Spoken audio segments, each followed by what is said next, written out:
Je disais, nous bénissons le Seigneur pour ce temps qu'il nous accorde encore ce soir afin de continuer sur ce que nous avons déjà eu à commencer le samedi dernier au sujet du mariage et pas de n'importe quel mariage, le mariage chrétien.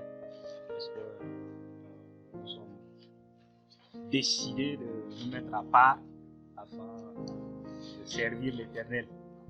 Alors, nous ne pouvons pas avoir n'importe quel mariage comme tout le monde là.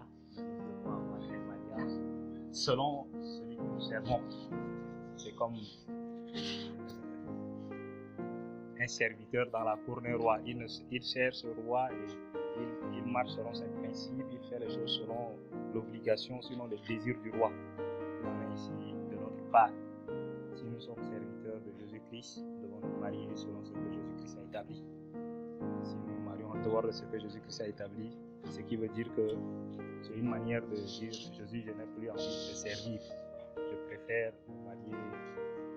L'autre cas là, c'est mieux, c'est facile. Les choses vont bien. Les choses vont selon ma satisfaction.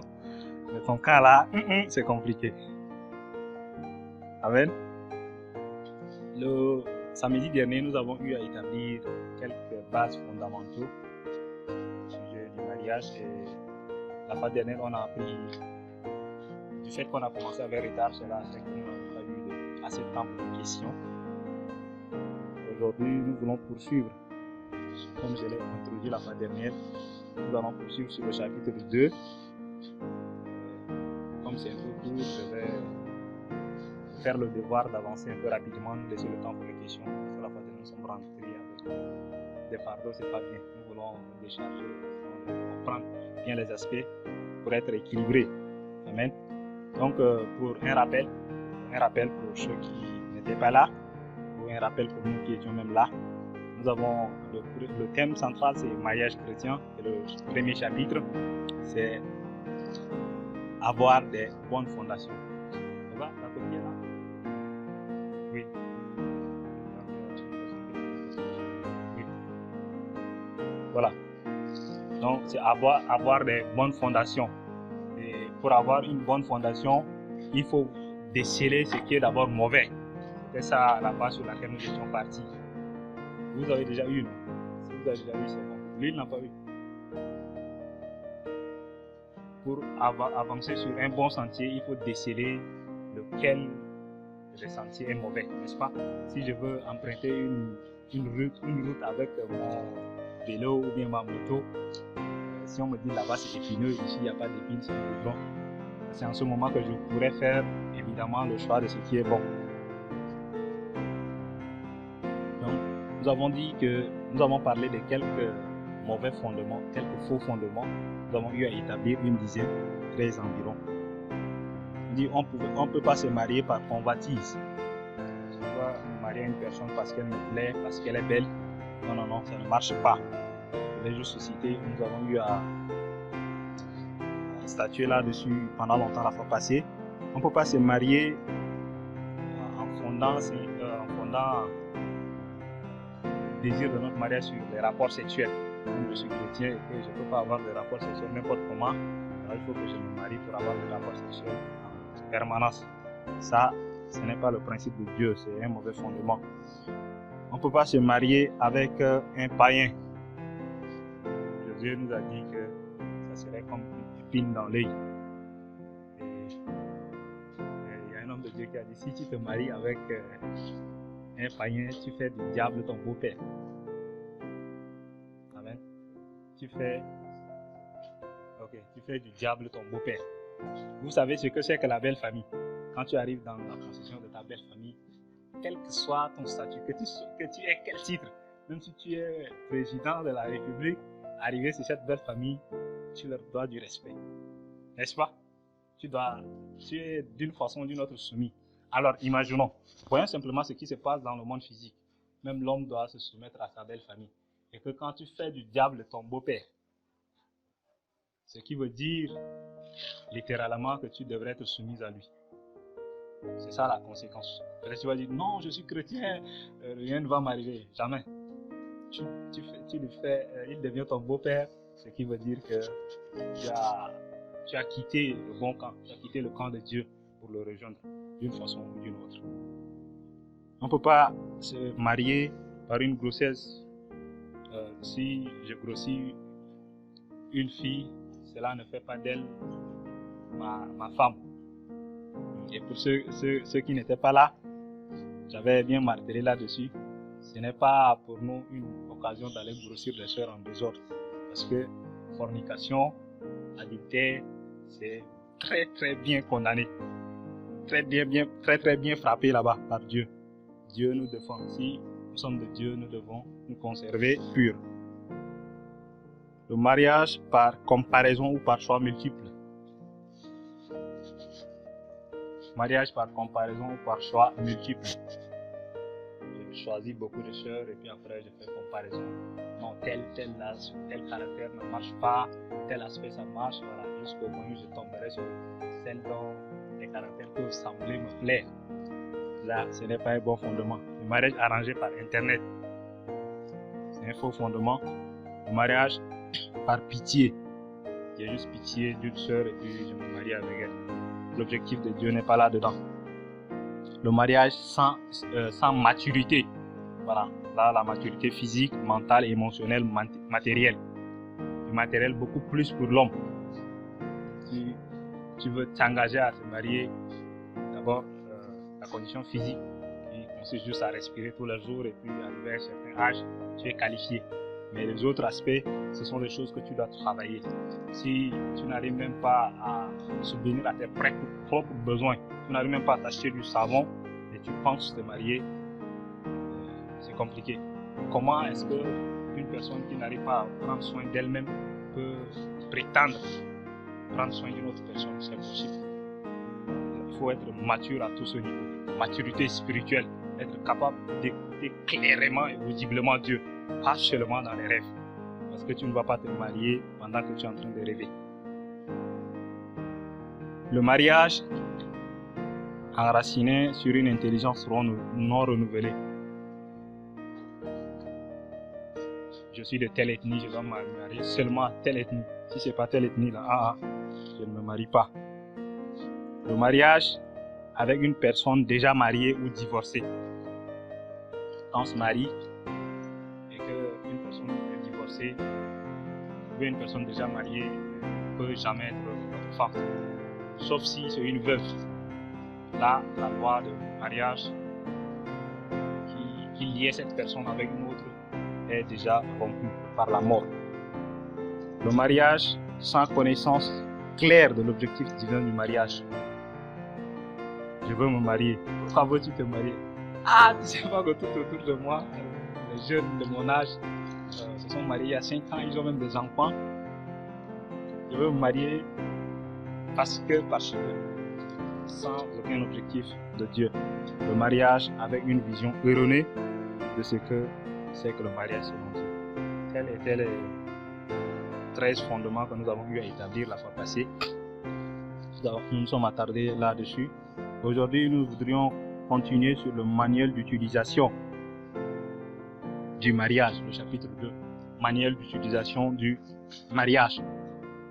Voilà, comme j'ai eu à le dire la fois dernière, manuel d'utilisation, je vous parle en ma qualité de technicien.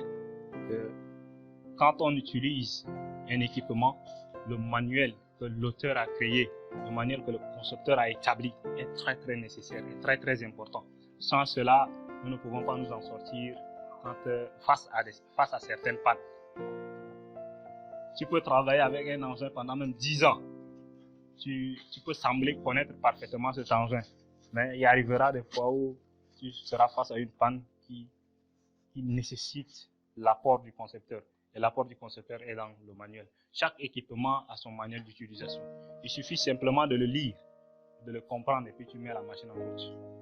C'est comme si le concepteur était juste là à côté de toi. Et nous ici, notre manuel, c'est la parole de Dieu, la Bible. Les 66 livres de la Bible. 66 livres, je dis bien. Pas 67, pas 65. C'est ça notre manuel. Il suffit simplement de nous référer à ça et nous aurons le succès dans notre mariage. Si notre mariage est raté, notre vie aussi est ratée. Et gâtée. Pas ratée seulement, gâtée. nous pouvons réussir à tout autre plan. Mais mariage, si c'est gâté, c'est fini. Tout ce que nous voulons faire pour Dieu sera sans un but. Manuel d'utilisation du mariage, c'est la Bible. Nous avons le premier point. Le mariage, quelque chose d'honorable. Le mariage est une chose d'honorable. C'est quelque chose d'honorable. Quelque chose qu'on honore. Quelque chose qu'on respecte. Et nous voulons pour cela lire dans Hébreux 13, 4. Si quelqu'un n'a pas lu, nous propose la lecture.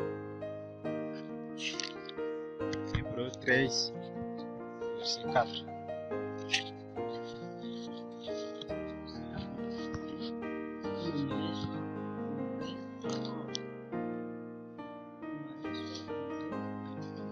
Tous, oui. Et le lit conjugal, nuptial, oui. Sans souillure. Amen. Car Dieu jugera fornicateur et adultère. Il dit que le mariage soit honoré de tous. Le mariage ici, c'est la base de tout. Alors, Dieu qui a établi ce mariage nous donne déjà les orientations, les directives au sujet du manuel. Et que le mariage soit honoré de tous, pas honoré de certains. C'est pas, le mariage ne doit pas être honoré par Alhaji Mathieu du Chalet et nous les autres. Que le mariage soit honoré de tous. Et le lit conjugal exempt de toute souillure, c'est ça? Lit conjugal exempt de toute souillure. Dans ma version, que le lit conjugal soit épargné par la souillure. Le mariage soit honoré de tous. Bien aimé, la Bible est en train de nous interpeller que le mariage soit tenu à l'honneur. Vous voyez comment on honore les gens, on honore les étrangers quand ils viennent chez nous. La Bible nous interpelle à honorer de la même manière le mariage. Que le mariage soit honoré par tous. Quand c'est mariage, tout le monde doit l'honorer. Ce n'est pas une personne où certains peuvent l'honorer, d'autres non. Tout le monde, qui que tu sois, homme, femme, tu dois l'honorer. Honorer une chose, c'est estimer cette chose digne. Estimer la chose digne, l'estimer précieuse. Quand quelque chose a une grande valeur à nos yeux, nous devons l'honorer. C'est comme quand nous avons des pierres précieuses telles que le diamant et l'or. Ces choses sont honorables aux yeux de l'homme. Vous voyez, quand on voit ces pierres précieuses, on leur donne de la valeur. Parce qu'on sait ce que ça vaut. Quand tu prends peut-être 1 gramme de l'or, tu sais ce que ça peut te donner comme franc CFA. Tu prends 1 gramme de diamant, tu sais ce que ça peut te donner. Mais ça, ce sont des choses périssables. Dieu nous parle ici d'un concept que lui-même a établi. Il a établi bien avant pour nous. Il dit que cela soit honoré de tous. Nous devons honneur au mariage. Le mariage pour nous doit avoir un grand prix. Dans une version anglaise que j'ai lue, ça m'a tellement intéressé que je m'en vais nous lire ici. Il dit que le mariage soit tenu en honneur, c'est-à-dire estimé, digne, précieux, de grand prix et particulièrement cher en toutes choses. Particulièrement cher en toutes choses. C'est une chose face à laquelle nous devons fournir des efforts pour le conserver tel que Dieu est en train de nous demander. C'est comme on nous donne de la viande ou bien du poisson et nous devons faire de notre mieux, fournir des efforts pour conserver cette viande ou ce poisson-là de manière à ne pas que ça pourrisse. Imaginez, quand je mets de la viande à l'air libre, il y a déjà des bactéries, il y a la chaleur, tout ça, la décomposition est très facile. Mais si je conserve cela dans des conditions normales de température et autres, cela peut aller à une longue durée de vie. C'est-à-dire ce sont des efforts que je dois consentir pour honorer le mariage. Je dois faire de mon mieux pour honorer le mariage. C'est une recommandation en fait. Quand Dieu me demande d'honorer le mariage, tout ce que je dois faire, c'est l'honorer. La suite, il dit, et laisser le lit de mariage être non dégarni. Le lit de mariage ne doit pas être dégarni. Vous savez ce que c'est que le verbe garnir, non? Quand je prends un pain, je le charge, je suis en train de le garnir. Voilà. Le lit est déjà garni par défaut, par Dieu, dans le mariage. Maintenant, l'homme ne doit pas le dégarnir. Dégarnir veut dire quoi? C'est aller commettre des actes sexuels hors la volonté de Dieu sur ce lit. C'est pourquoi dans d'autres versions, on dit que ce soit exempt de toute souillure. Exempt de toute souillure, c'est-à-dire que aucune autre souillure ne puisse la toucher. Ne puisse le toucher, pardon, ce lit. Ce doit être pur, aucune autre souillure. Aucune autre impureté.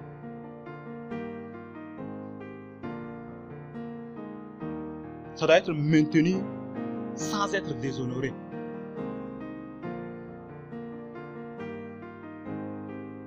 C'est ça l'appel de Dieu au sujet du mariage. Ça doit être conservé pur. La suite dit, car Dieu jugera et punira les impudiques. Jugera et punira les impudiques. Nous avons eu à nous attarder là sur la fois passée, au sujet de l'impudicité et tous les dangers qui en découlent. Dieu jugera et punira. Ce qui veut dire que déjà avant qu'il ne juge, la sentence est déjà là. Avant d'aller au jugement, tu sais que toi tu es déjà condamné. Pourquoi? Parce que tu es passé par un sens interdit. À cause de ce que Dieu défend l'impudicité, toi tu te mets dedans. Tu sais que d'une façon ou d'une autre, il va te juger, mais la sentence est déjà là. Tu connais déjà le chapitre de jugement. Dieu jugera, non seulement il jugera, mais il condamnera ceux qui vont dans l'impudicité. Tous les agriculteurs.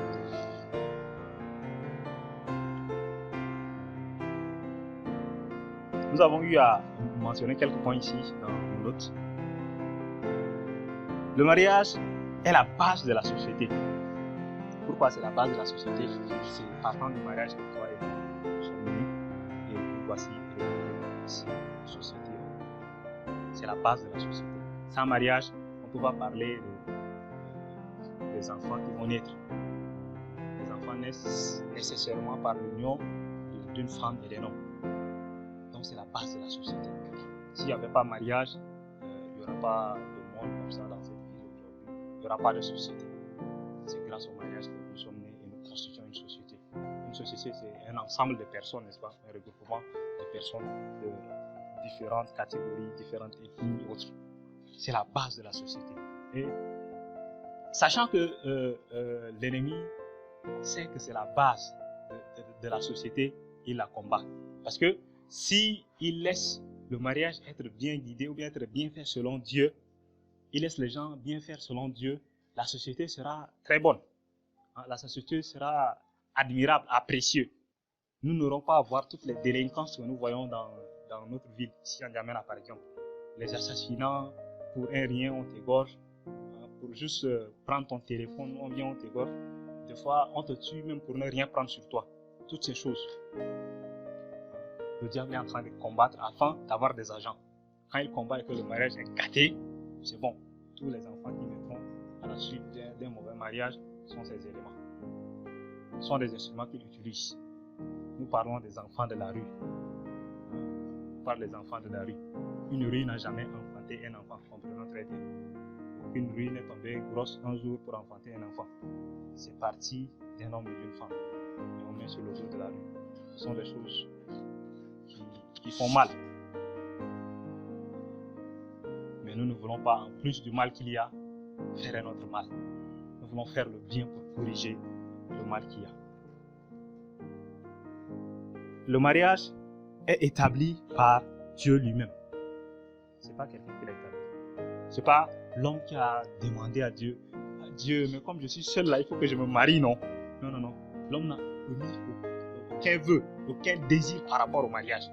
Dieu lui-même a su le besoin de l'homme, il a établi cela. Dieu lui-même savait ce que l'homme aurait besoin et il a établi le mariage. Je vous parlais la fois dernière du besoin et du vouloir. Besoin, c'est seulement Dieu qui connaît notre besoin. Nous devons tourner nos regards vers lui et acquérir ce dont nous avons besoin. Si nous nous lançons sur nos désirs, ça c'est le vouloir. Je veux me marier à une femme prude, ça c'est mon vouloir. Je veux me marier à une femme très grasse, ça c'est mon vouloir. Alors mon désir, ça ne passe même pas à côté de mon vouloir. Nous devons très bien faire une différence entre ces choses. Dieu l'a établi avec un manuel d'exploitation comme toute bonne chef d'œuvre certifié. Voilà. J'ai eu à dire dans le cadre des appareils, l'ingénieur, chaque concepteur, quand il arrive à fabriquer quelque chose, il laisse la mesure dessus. Il laisse toujours la mesure dessus. Même s'il a fabriqué plusieurs, chaque fois qu'un appareil sort, il sort avec sa notice. C'est pas parce que c'est beaucoup, d'autres sortent sans notice. Non. Chaque appareil, chaque modèle, même si c'est le même modèle qui doit être produit toute une année, il prend la peine de mettre le manuel d'utilisation. Chaque appareil qui sort. Quand vous partez au marché, vous achetez simplement votre téléphone. Il y a toujours les manuels. Comment mettre la batterie, comment appuyer sur quelle touche pour que ça démarre, comment mettre la cible, comment tourner, tout ça. Expliqué dans le manuel. Si tu n'as jamais utilisé le téléphone un jour, il suffit juste d'ouvrir. C'est même 1, 2 jusqu'à la dernière étape. Généralement, c'est 10 étapes. Je suis régulièrement jusqu'à la 10e étape. Donc Dieu a pris la peine d'établir ce manuel pour que nous ne soyons pas égarés, pour que nous ne soyons pas perdus. Imaginez s'il n'avait pas établi le manuel pour nous, nous allons nous baser sur quoi? Rien. Parce que nous n'aurons aucune orientation. Nous serons en train de marcher comme des aveugles, sans aucun guide. Dieu a pris la peine de nous donner ce guide afin que nous puissions l'utiliser. La plupart des problèmes de couple dans la société, depuis les temps anciens jusqu'à nos jours, a pour cause directe l'inexploitation de ce manuel. L'inexploitation du manuel que Dieu a établi est la cause de tout mariage raté, de tout mariage qui est hors norme, de tout mariage qui est en train de donner des enfants qu'on appelle des enfants de la rue, de tout mariage qui entraîne la naissance de délinquants, des personnes qui sont devenues des dangers pour la société. Nous lisons dans Matthieu 19, versets 3 à 6.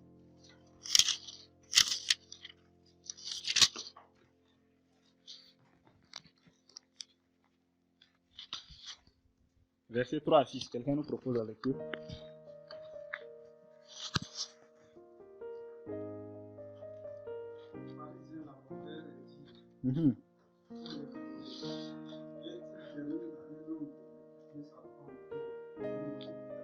Est-il permis de réfugier sa femme pour un motif quelconque? Oui.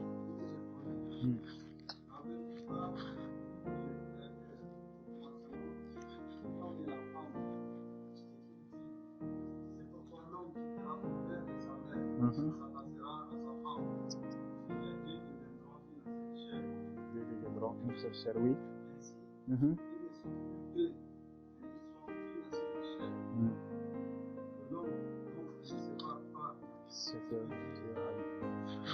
Amen. Ici, les pharisiens ont abordé Jésus pour lui poser une question genre scandale, pour le scandaliser ou bien pour l'amener à dire autre chose, une chose contraire de ce qu'ils avaient l'habitude de faire. Mais dire une chose qui va dans leur propre intérêt. Il abordait au sujet du célibat, du divorce. Dire, est-ce qu'il est permis, Jésus, à un homme de réfugier sa femme? Vous savez, en France, je le dis, comme l'exemple que je lis dans la Bible, une femme, la femme qu'on devrait lapider, on devrait la c'est à cause de l'adultère, c'est ça. Voilà. Mais il n'y avait pas l'homme. Hein, ce qui veut dire que la femme était seule et puis elle commettait l'adultère avec elle-même. Vous voyez, les hommes voyaient beaucoup plus les femmes. La faute, c'est la femme, c'est pas l'homme. Et c'est la même chose qui se passe dans notre société de nos jours. Moi, j'ai eu, même pendant que j'étais païen, je causais avec beaucoup des amis à l'école. Je voyais combien l'homme accuse seulement la femme, sans regarder à son côté. Et quand je prends la défense des femmes, ils me disent, mais pourquoi je ne suis même pas femme, pourquoi je prends la défense des femmes? Je dis, non, mais ce que vous faites, ce n'est pas normal. Je dis, vous, et ils me disent, et toi alors, tu n'es pas un homme? Je dis, je suis un homme, bien sûr, mais je n'ai pas la même pensée que vous. En fait, ils disent, dans un couple, que moi, je suis l'homme, j'ai le plein droit d'avoir un deuxième bureau, de sortir avec d'autres femmes. Elle, c'est ma femme. Je l'ai épousée, elle doit me rester fidèle. Frère, tu n'es pas fidèle à toi-même, tu veux que quelqu'un te soit fidèle. Ne faites pas ce que vous voulez qu'on fasse à quelqu'un, c'est ça? Voilà. Donc, on voit beaucoup plus les femmes. Alors, c'est dans cette optique que les Parisiens l'abordent. Est-il permis pour moi de répudier ma femme pour un motif quelconque? Est-il permis pour moi que je divorce pour un motif quelconque? Beaucoup plus pour le motif d'adultère. Est-il permis? Mais Jésus reprit ici la parole, dit, n'avez-vous pas lu? C'est quelque chose qui a été établi dès les premiers temps là-bas. N'avez-vous pas lu? Il renvoie à l'origine. Il renvoie à la genèse. Si vous permettez le terme, il renvoie à l'origine de la création. N'avez-vous pas lu? C'est pour dire que ces pharisiens qui étaient en train de poser cette question étaient ignorants. Soit ils l'avaient lu juste comme une lecture, comme nous lisons les journaux sans avoir la révélation de ce qu'il y a derrière. N'avez-vous pas lu? Au commencement, Dieu créa qui? L'homme et la femme. Il créa l'homme et la femme. Dieu l'a établi ainsi, il a créé l'homme et la femme. Et il dit, les deux quitteront leurs parents, seront unis et ne seront plus deux chairs, mais feront une seule chair. Écoutez, la Bible n'a pas dit deux chairs en une. Parce que quelquefois il y a des tournures grammaticales en français qui semblent être les mêmes choses. La Bible n'a pas dit deux choses en un ou deux choses en une. Non. Les deux là, ils deviendront une. Deux choses en une, c'est comme je prends une bouteille et puis je mets deux téléphones dedans. C'est un peu ça l'image, une représentation de l'expression deux choses en une. Mais les deux deviendront une seule chair. Dieu l'a établi ainsi. Les deux deviendront une seule chair. Excusez-moi, mais c'est ça va passer à une salon ça. Il y a un truc comme ça. Mais si je me pose la question, en amour, 1 plus 1 égale à combien? Je dis, je ne sais pas. Elle dit non, toi d'abord la réponse. Je dis 2. Elle dit, tu as menti, je ne sais pas.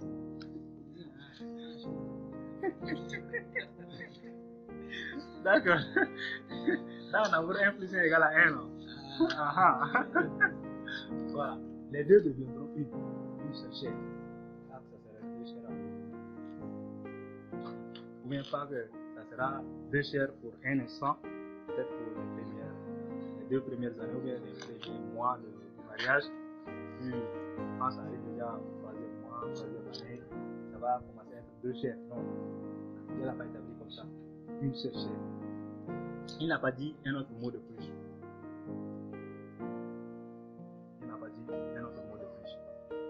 Bien aimé, moi j'ai appris à comprendre quelque chose avec Dieu.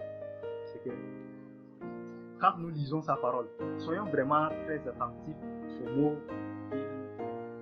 qu'il emploie par la bouche de ses serviteurs. Quand il dit une chose, si jamais il y avait d'autres alternatives, Dieu allait toujours se servir par ces mêmes personnes-là. Pour dire, il deviendra une seule chair, puis à la longue deux chairs. C'est de cette manière que j'ai appris, j'ai commencé à apprendre à comprendre Dieu. Quand il dit une chose et qu'il ne donne pas d'autres alternatives, sachant que c'est ça pour lui. Parce que Dieu lui-même ne peut pas se contredire. quand nous voyons quelque chose devant nous, que nous voyons aussi une contradiction de la chose par rapport à la parole de Dieu, c'est que ce n'est pas Dieu. Dieu ne peut pas se contredire. Dieu est sa parole constante. Ce que je dis ici, là, c'est actuellement ce que Dieu a dit, et Dieu ne peut pas faire mieux. Donc quand Dieu a établi quelque chose pour nous, ces instructions restent inchangeables, restent invariables. Ce n'est pas comme les équations mathématiques où on peut tirer x égale à 2, tantôt x égale à 3, tantôt x égale à moins 2. Non, c'est variable. Si x égale à 1 là, cette équation de mariage x égale à 1. Il n'y a pas un instant où tu vas trouver x égale à 2.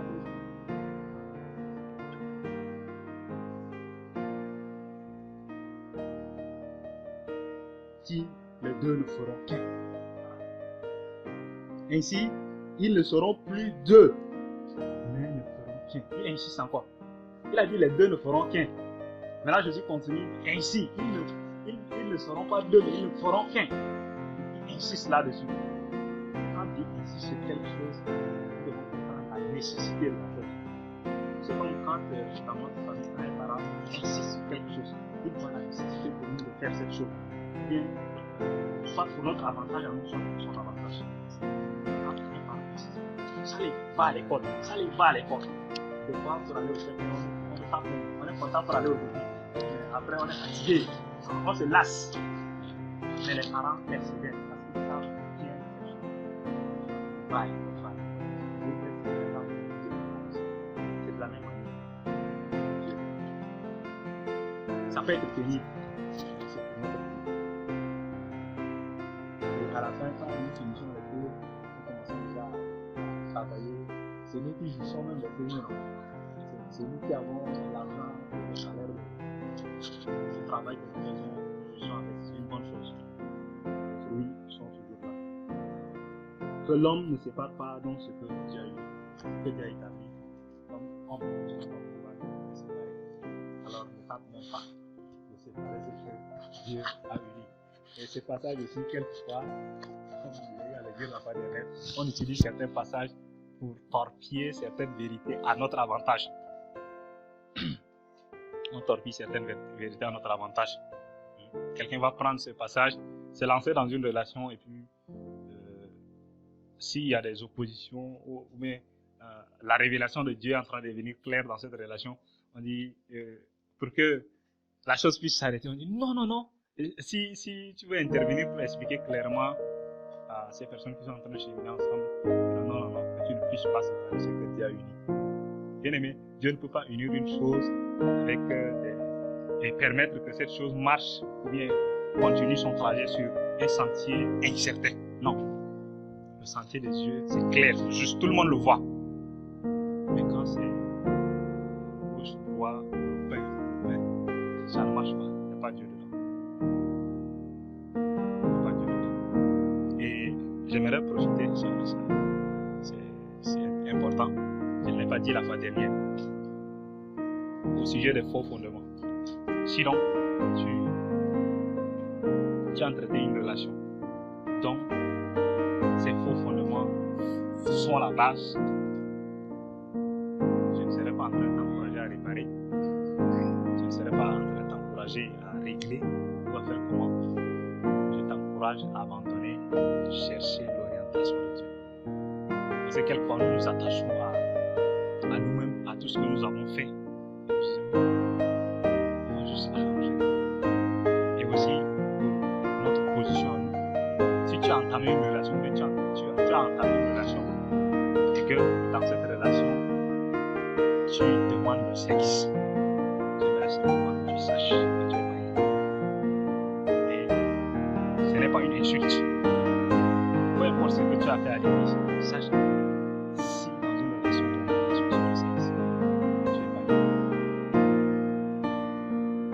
Une bonne nouvelle pour toi, tu ne pas encore aussi sexuellement. Prépare-toi sexuellement au Seigneur. Abandonne cela. Il faut fuir tout ce qui n'est pas de Dieu. Attache-toi à Dieu. Si tu entreprends une relation avec une sœur et que la sœur demande de coucher ensemble, frère, sache qu'elle est païenne. Abandonne. pas de bus, il n'y a rien. Toutes ces choses, c'est après le mariage. Le jour où vous êtes déclaré unis, vous pouvez avoir un rapport sexuel comme vous voulez.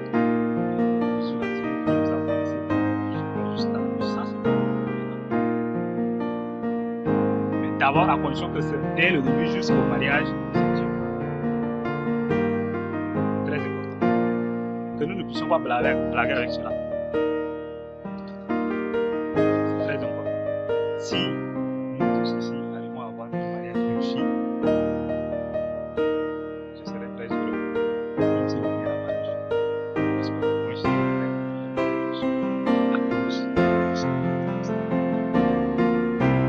ce sont des décisions très difficiles. Mais elles sont très importantes.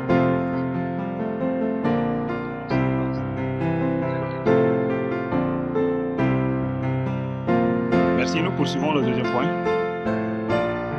Quelques vérités générales concernant le mariage. Quelques vérités générales concernant le mariage.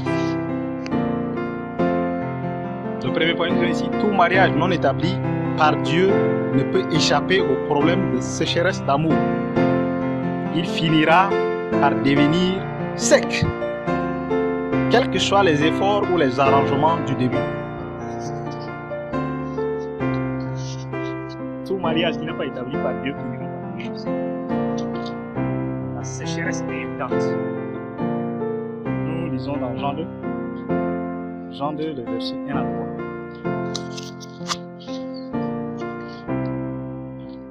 Jean au chapitre 2, le verset 1 à 3.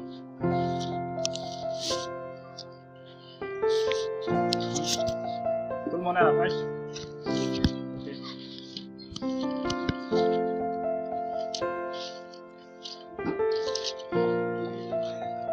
Okay. La mère de Jésus était là, oui. On avait aussi invité Jésus.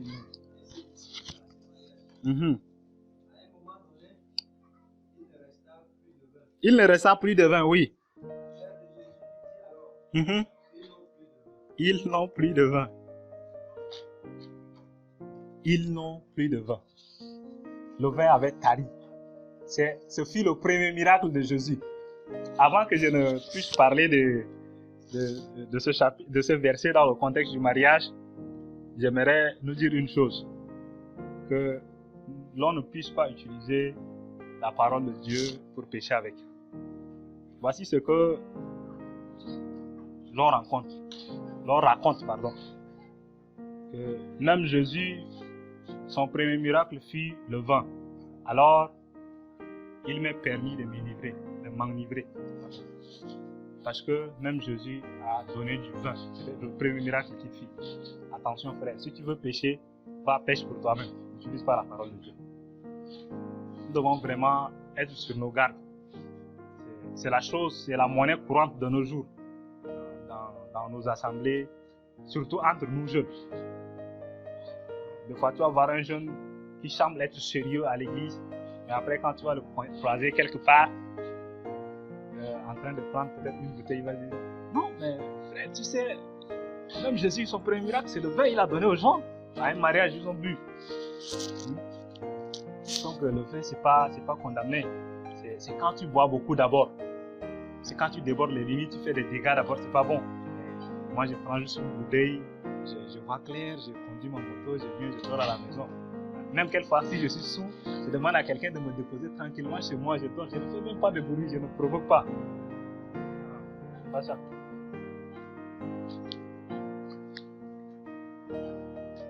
La Bible dit, ne vous enivrez pas du vin, mais soyez remplis du Saint-Esprit. Et dans l'Ancienne Alliance, un sacrificateur ne pouvait même pas boire le vin de ses yeux. Il ne pouvait pas boire l'alcool de ses yeux. Parce que c'était une défense. C'était vraiment un grand mur. Il ne pouvait pas voir des choses impures. C'est une manière. Rien qu'en regardant même, c'est comme s'il serait en train de se souiller. C'est pourquoi il est dit. Donc faisons très attention aux paroles. Nous sommes en train de nous mettre en garde. Tout ce qui nous entoure, ce sont des choses que moi j'ai vécues. Et je sais que d'une façon ou d'une autre, un jour peut-être vous tomberez devant. On va vous citer un verset biblique pour peut-être vous conduire à pécher. Mais sachez rester sur vos gardes. Sinon, vous serez facilement déviés. Voilà, c'est le premier miracle que Jésus fit à Cana lors d'un mariage. Il fut invité. Dans cette cérémonie, les gens ont prévu le vin pour couvrir toute la cérémonie. C'est comme quand nous organisons des mariages d'autres, nous achetons suffisamment d'eau, suffisamment de sucreries, suffisamment de je ne sais quoi pour abreuver nos invités, n'est-ce pas? Nous faisons des stocks suffisants. Nous estimons un nombre pléthorique et comme ça nous disons même si les gens ne viennent pas assez, au moins on aura des réserves, n'est-ce pas? Voilà. Et je suppose que c'est la même manière que ces gens auraient fait, de cette même manière que ces gens auraient fait. Ils auraient stocké suffisamment de vin, peut-être des tonnes de litres de vin. Mais quelque chose qu'ils n'avaient pas prévu, quelque chose qu'ils n'avaient pas pensé arriver, cette chose est arrivée. Pour eux, le stock de 10 000 litres, c'est un exemple, une supposition, le stock de 10 000 litres pouvait abreuver 500 personnes pendant toute la cérémonie, du matin au soir. Ça, tous les calculs sont faits. Maintenant, à la grande surprise, 10 000 litres ne peuvent plus couvrir 500 personnes. Arrivé au milieu, les 10 000 litres sont finis. 500 personnes seulement. C'est pas qu'il y a eu un surplus d'invités, mais même la quantité prévue qui devait couvrir la cérémonie a tari. La sécheresse est née à ce niveau.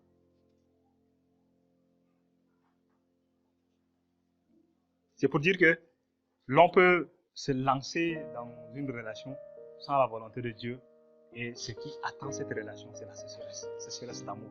Tu peux faire des efforts, tu peux dire du plus profond de ton cœur, non, cette sœur-là, je l'aime.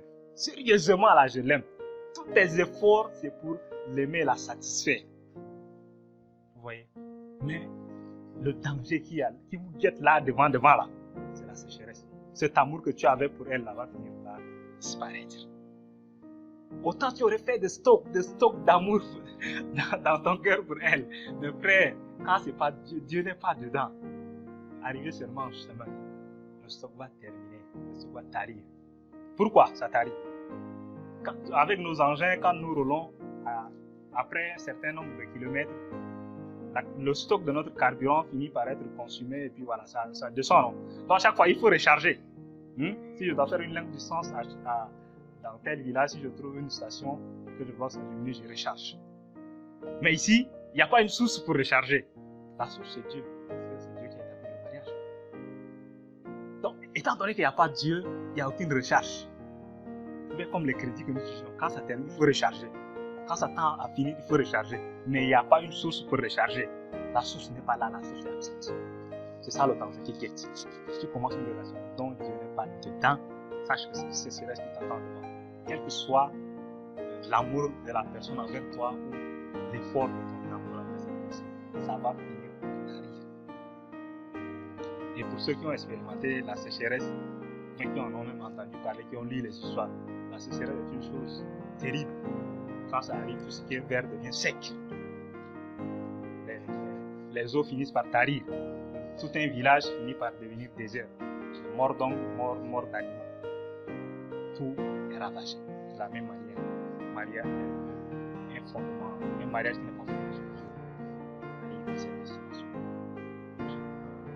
Mais une bonne nouvelle, c'est qu'il y a une possibilité d'inviter Dieu à venir et de arranger ces choses. C'est ce que la mère de Jésus a fait. Sachant qu'il n'y a plus de vin, elle savait qu'il y a quelque chose entre son fils et Jésus. Elle savait que donc ce petit garçon-là pouvait faire quelque chose. Alors elle s'approcha, ils n'ont plus de vin. C'est juste ça la parole qu'elle a relâchée. Et Jésus lui dit, femme. Il dit quoi? Femme? Voilà. entre nous? Femme, qu'y a-t-il entre nous? Jésus, quand c'est les trucs spirituels, il appelle sa maman femme. Si c'est les aspects physiques, il l'appelle mère, n'est-ce pas? Voilà. Il dit, femme, qu'y a-t-il entre nous? Sa maman n'a pas continué à discuter. Il dit à ses disciples, faites ce qu'il dit. C'est pour dire que si un mariage n'est pas fondé sur Dieu, et qu'arrivé à un certain moment, il n'y a plus de source de recharge, si ces personnes prennent conscience qu'ils invitent Dieu à venir, Jésus va venir être à la source. Ça va être une source continuelle. La clé du réussite du mariage chrétien, c'est parce que c'est fondé sur Dieu, et Dieu est là continuellement. Quand toi-même, même si tu ne sens aucune envie d'aimer, la source est là, elle te pousse seulement. L'envie d'aimer monte, l'envie d'aimer redevient plein en toi. Et tu as toujours le même amour que tu avais pour cette personne dès le début. Avant même que vous ne deveniez fiancés. Dès le début, tu l'as vu quelque part où tu ressentais des choses pour elle. C'est le même sentiment est gardé, conservé, jusqu'à ce que vos vies finissent, jusqu'à ce que l'un ou l'autre soit séparé par l'amour. Et je disais, la bonne nouvelle, c'est d'inviter Dieu. C'est pas pour dire que je suis chrétien. Et comme je sais que même si ça sèche, je vais inviter Dieu à venir, donc je peux partir sur n'importe quelle piste. Non, non, non. Pour toi qui es déjà averti, s'il te plaît, faut pas essayer. Tu essayes. Peut-être qu'arriver au milieu, quand ça va t'arriver là, Dieu va te dire, mais mon fils, j'étais ancien, non? Tu vas l'appeler, c'est là où il va rester tranquille, faire sourd d'oreille. Tu vas souffrir toute ta vie. Ça, c'est une option pour ceux qui n'ont pas été avertis. Mais pour toi et moi qui sommes avertis, déjà à la deuxième séance, nous ne devons plus faire cette erreur. Nous devons commencer sur la bonne base afin de terminer bien. Et faites seulement ce qu'il vous dira. C'est-à-dire quand ça ne marche pas, il faut faire seulement ce que Dieu voudrait que nous puissions faire. Tout mariage qui refuse de suivre les principes divins le concernant finira par s'effondrer. Voilà. Le mariage qui refuse de suivre les principes divins finira par s'effondrer. Nous continuons toujours dans Jean 2. Maintenant, nous lirons les versets 4 à 10. Nous allons aller pas à pas pour éplucher carrément, voir quelques vérités et continuer la suite. Maintenant, c'est le verset 4. Nous avons lu les versets 1 et 3. Cette fois-ci, nous continuons le verset 4 jusqu'à 10 pour voir encore quelques vérités qui sont là-dedans. Oui.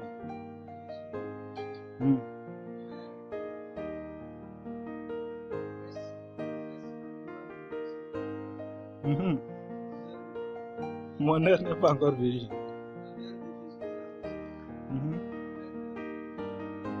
Faites tout ce qu'il vous dira, oui.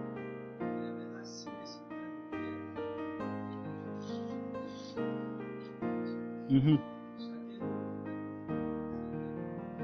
pouvez contenir une centaine de litres. Ok, arrête-toi là ici. Nous avons dit que tout mariage qui refuse de suivre le principe divin finira par s'effondrer. C'est comme une maison construite sur des dunes. Donc, quand il y a un petit mouvement de sable, cette maison finira par s'écrouler, finira par disparaître de là où elle était. Ici, la mère de Jésus, Marie, n'a pas continué à insister, mais elle n'a pas cherché à savoir les raisons qui poussaient Jésus à lui dire femme, mon heure n'est pas encore arrivée. Ou bien, que me veux-tu?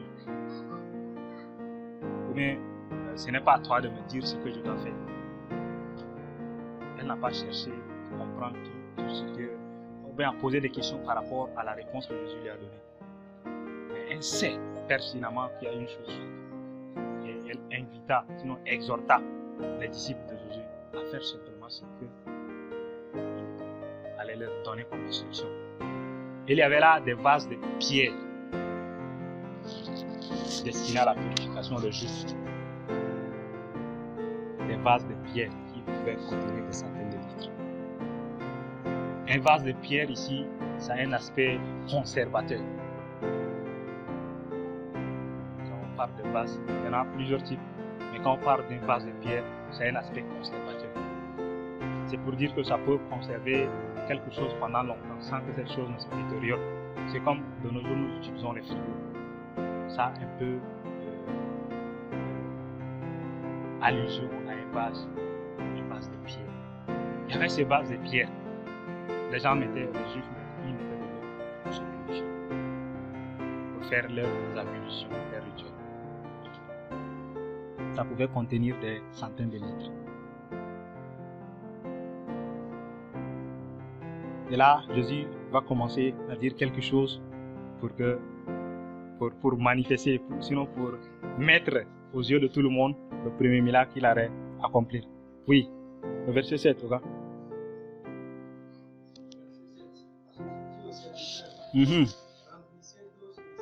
Remplissez d'eau ces récipients. Ils les remplirent jusqu'au bord. Les disciples non plus n'ont pas cherché à être un obstacle, n'ont pas cherché à dire pourquoi devons-nous remplir d'eau. Ta mère a dit les gens n'ont plus de vin, mais toi tu nous envoies chercher de l'eau. C'est quel paradoxe ça? Au moins si tu allais nous donner de l'argent, on va aller au quartier acheter de vin, non? Mais toi tu nous parles d'aller puiser de l'eau. Si on se limite à notre intelligence humaine, c'est non-sens. Mais eux, ils ne se sont pas opposés.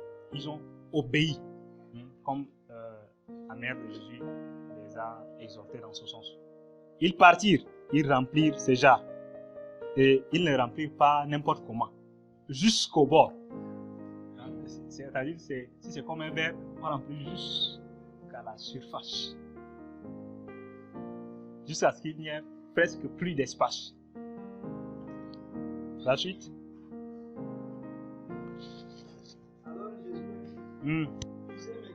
Puisez maintenant.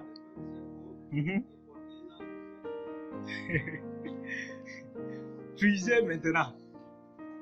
Il amène de l'eau, après il dit puisez maintenant. Quelle folie. Je viens de mettre l'eau, après tu me dis puise. Et puis apporte à l'organisateur du repas. Apporte à celui qui est en train d'organiser la cérémonie. Ils ont demandé 20. Toi tu me demandes de remplir déjà et puis je l'amène. C'est quelle folie.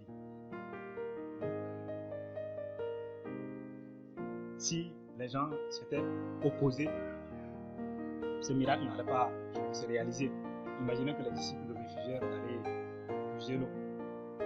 Est-ce que ce miracle allait se manifester? Non. Ils n'allaient pas expérimenter cela. S'ils refusaient, c'est fini. Il y aura pas. Peut-être Dieu allait faire une autre stratégie, je ne sais pas. Mais s'ils refusaient, ça allait être déjà un blocus pour cela. Le refus de suivre les principes divins par rapport à un mariage conduit simplement à une chute. La suite.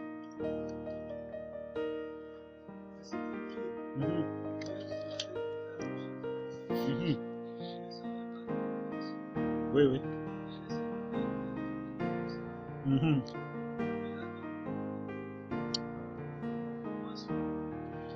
Tout le monde commence par offrir le meilleur vin. Puis quand les invités ont beaucoup bu, on sert le moins bon. Tu as gardé le meilleur vin. Les disciples ont simplement obéi à la parole du Seigneur. Ils ont puisé l'eau, ils ont mis dans la jarre, après ils ont refusé pour apporter à l'organisateur du repas. L'organisateur du repas a goûté. Et vous savez, pour consommer une chose, quand on commence par le bon et qu'arrivé au milieu, même si c'est le mauvais, on va faire semblant d'accepter de continuer, n'est-ce pas? C'est le cas. Il dit, dans toute organisation, on apporte d'abord le bon vin au départ. Le vin succulent. C'est comme dans les cérémonies des baptêmes. Au début, on va apporter, pour ceux qui arrivent le premier, c'est de l'eau de papa là. Il a trouvé de bonne qualité. Mais quand c'est jusqu'au soir, il y a déjà les aspects de décomposition, les bactéries qui entrent là, ça commence par devenir acide, ou beaucoup acide même. Voilà, la qualité est en train de changer. Mais si tu es là à cette fête, même si c'est depuis le matin, à cause de ce que la qualité a changé, c'est simplement une condition. Ça ne change rien. Tu continues, malgré que la qualité a changé, n'est-ce pas? Vous voyez? Dit tout homme donne d'abord le bon vin aux gens qui réceptionnent au départ. Il donne le bon vin. C'est pour dire que aucune relation ne peut, même dans le monde, aucune relation ne peut commencer directement mauvaise. Toute relation commence par les je t'aime là, on emploie combien de fois par jour? Ça commence comme ça. Mais arrivé au milieu, le moins bon commence à prendre place. C'est là où on finit par dire, on commence par dire, tu me connais mal. Hein, tu vas voir de quel bois je me chauffe, ou bien de quelle glace je me refroidis. Hein? Moi là, tu ne me connais pas hein, sur tel point, tel point. Or, avant, on était prêt, quelquefois, à avoir tendance, ou bien avoir l'aspect d'une personne qui pouvait même donner sa vie en rançon pour la personne qu'on aimait. C'était ça la tendance. Toute relation commence bonne. Mais à cause du manque, à cause de ce que cette relation n'est pas fondée sur Dieu, l'évidence est là. Le vin va terminer. Mais le vin va devenir moins bon. Aussi longtemps, aussi mauvais que je sois, quand je commence une relation, je vais donner l'apparence de la piété. Je vais donner l'apparence d'être une bonne personne à l'égard vis-à-vis de cette personne, vis-à-vis de la chair. Mais chemin faisant, je ne peux pas cacher ça pendant longtemps. Chemin faisant, c'est pas parce que je le veux, mais c'est naturel. Ça va finir seulement par tarir. Mes mauvais caractères vont faire surface. Aussi longtemps je les ai domptés, ils vont refaire surface.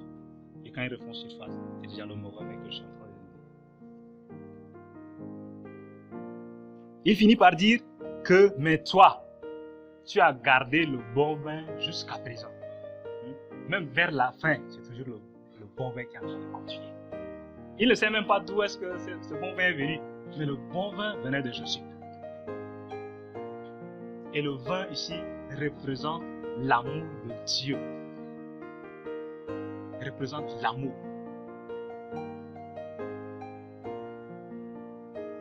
L'amour dans tout son contexte. Je ne sais pas détailler. Philéos, Eros, etc. Représente l'amour.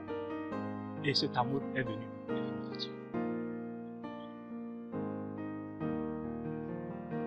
C'est ça la représentation du vin. L'amour dans le mariage peut être là intense.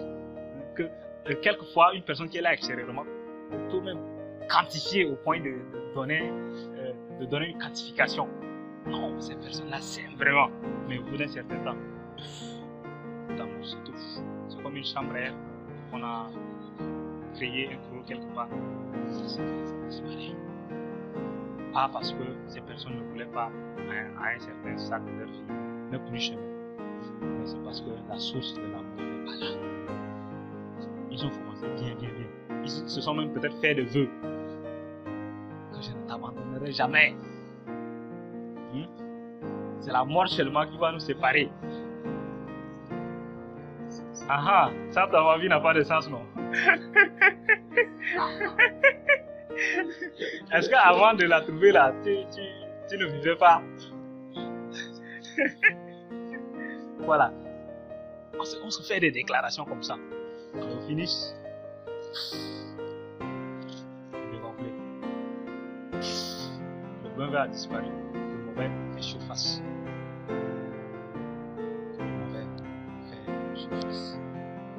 Je donnais l'exemple de l'eau de papa là. Si on conserve pas dans des bonnes conditions, on laisse seulement à la température ambiante jusqu'au lendemain, ça a tendance à devenir comme de la pochette. Voilà, ça devient de l'alcool, pour dire simple. Vous voyez, quand les mauvaises manières commencent à faire surface à cause de ce que la source n'est pas là, la source est coupée, ça ne va pas simplement être moins bon que celui d'avant, mais ça finira être pire dans le sens mauvais du terme.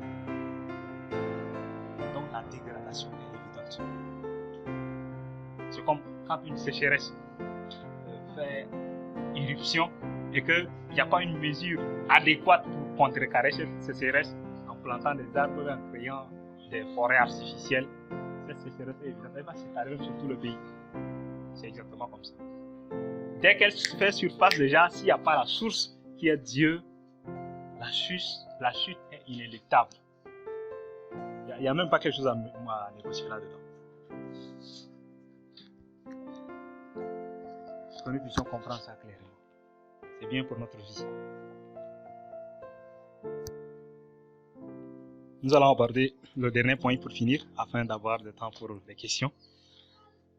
Le troisième point, c'est la première chose à vérifier dans sa vie pour s'assurer du succès dans le mariage. Pour s'assurer du succès dans le mariage, il y a une première chose qu'il faut vérifier. Et c'est quoi cette chose? Nous repartons au livre, au premier livre de la Bible. Et au premier chapitre, versets 26 à 28.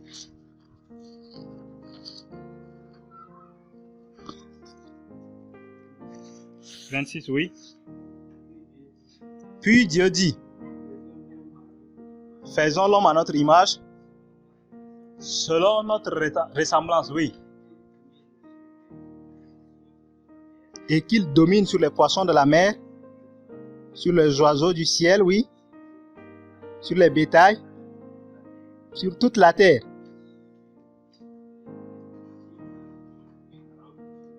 Et sur tous les reptiles qui rampent sur la terre. Arrête-toi là. Il faut s'assurer d'une chose.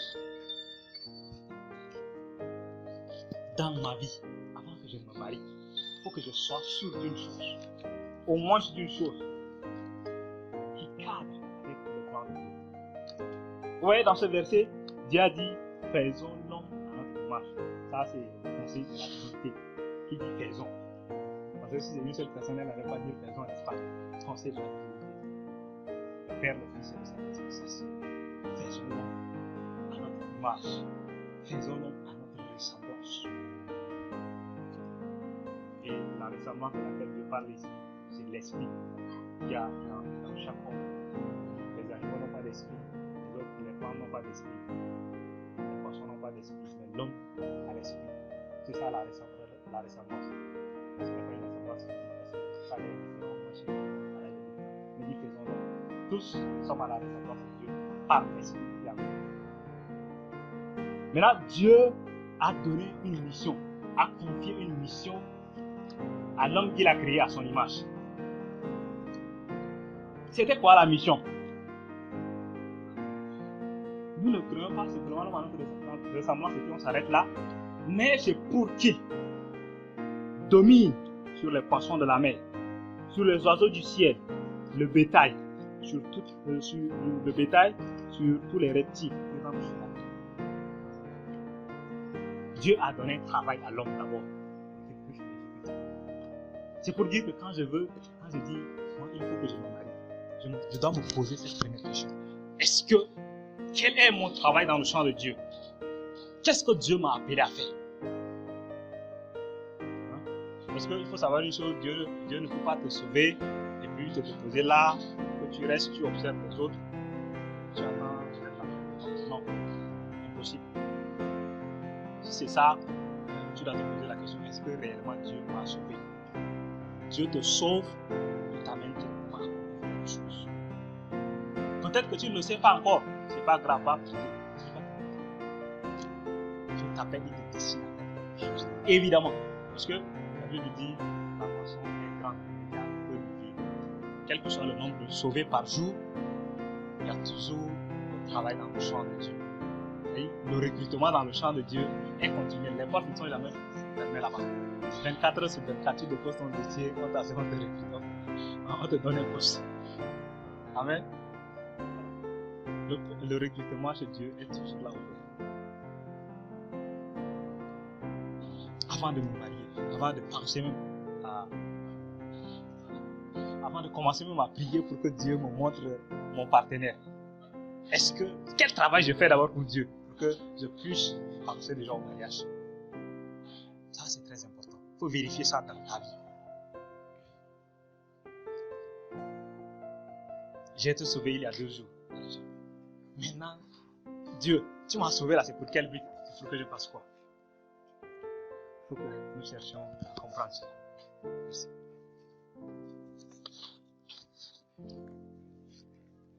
Dieu a donné un travail ici à l'homme quand il a créé. Dominer sur toutes ces choses. Maintenant, toi, quel est ton travail? C'est vrai, la domination, ça devient par défaut pour nous. Mais quel est donc ton appel? Il t'appelle à être quoi? Dans les dons ministériels. Il t'appelle à être évangéliste. Il t'a sauvé à être prédicateur. Il t'a sauvé pour que tu sois un enseignant. Il t'a sauvé pour que tu sois. Tu dois d'abord découvrir cela. Je découvre le but de Dieu pour ma vie. Le verset 27, pardon.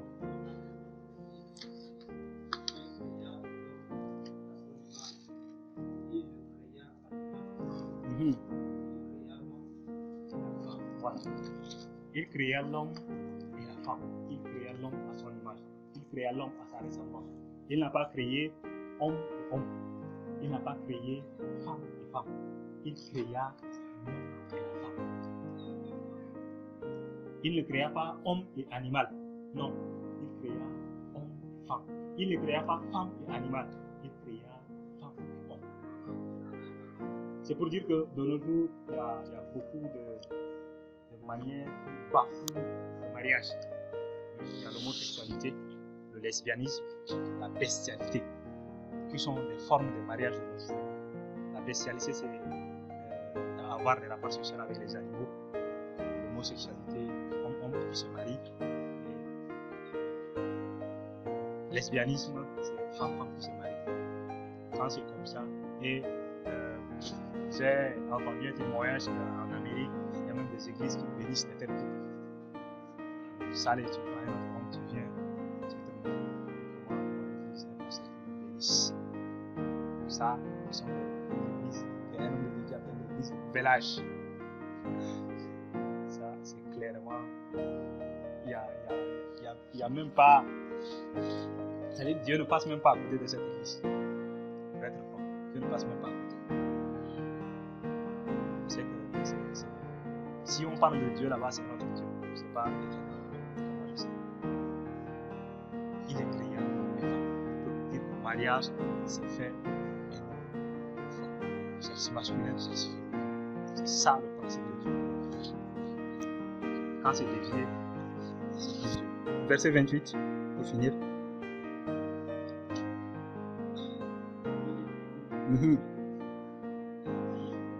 Soyez féconds, oui.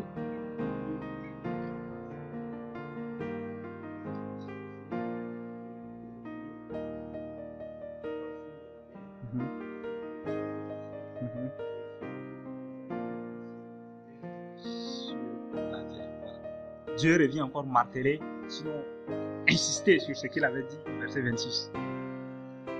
Il a béni ce couple. Il a béni l'homme et la femme qu'il avait créé.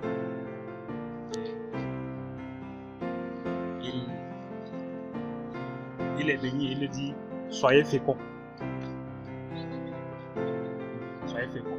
C'est pourquoi on disait qu'un mariage ne peut pas se fonder sur le fait d'avoir d'enfants. Il faut que ce soit d'abord le but de Dieu. Et puis le reste d'avoir des enfants, tout ça, là, c'est des choses que Dieu a tout ça. J'arrive de là et puis j'ai des femmes, c'est pas, je n'ai pas à me soucier. Et si jamais je n'ai même pas d'enfants, c'est pas un problème. Parce que là n'est pas l'objectif primordial. Si je suis, moi et ma femme, on fait l'œuvre de Dieu, l'œuvre qu'il m'a confiée. Je dis gloire à Dieu. Je ne pas, ça c'est son problème. Il arrive des fois, les gens se marient, 2-3 ans, il n'y a pas d'enfant, divorce. Et des fois, c'est pas que c'est enfant seulement. Des fois, l'enfant est là. Mais il arrive que la femme seulement des filles. Alors, il finit par dire quel genre de femme il finit par la réfugier. C'est quel genre de femme qui ne peut pas me donner un garçon. J'ai besoin d'un héritier. Comme si une soeur ou une fille ne peut pas être héritière. Mais elle donne seulement un garçon. Tu es quel genre de femme? Tu sais qu'ici dans notre village, dans notre je sais pas, région, c'est quand tu as des filles que tu es respecté. Hein? Dans certaines régions où les gens se marient coutumièrement avec des valeurs très exorbitantes, où il y a des bœufs, tout ça. Vous voyez? Voilà. Les gens existent, ils veulent avoir des filles aussi. Ah! Moi aussi, je faisais que les autres viennent chez moi pour prendre. Dieu a dit, Dieu a insisté, il les a bénis. Il dit, soyez bénis. C'est-à-dire, quand tu es dans ta volonté, tu es béni. Amen. Tu es béni et le reste, ce sont juste des choses qui vont t'accompagner. Que nous ne puissions pas nous faire de soucis si nous devons nous marier et que nous n'aurons pas d'enfants, nous ne pouvons pas avoir ce que nous voulons. Que cela ne puisse pas être un souci. Notre souci primordial, c'est de faire le travail. Tu es évangéliste. Ta femme vient s'associer à toi. Vous devenez un. Vous êtes évangéliste. Faites le travail, vous évangélisez. Vous recevez clairement les orientations de Dieu. Va dans tel village, demain prêcher. Partez vous prêcher. Le résultat est là, vous les bâtissez. Continuez. Demain, va dans tel autre village. C'est ça le plus grand succès du mariage. Le reste, c'est des accompagnements ou des bénéfices, comme je l'appelle là-bas. Voilà. Nous allons nous arrêter là.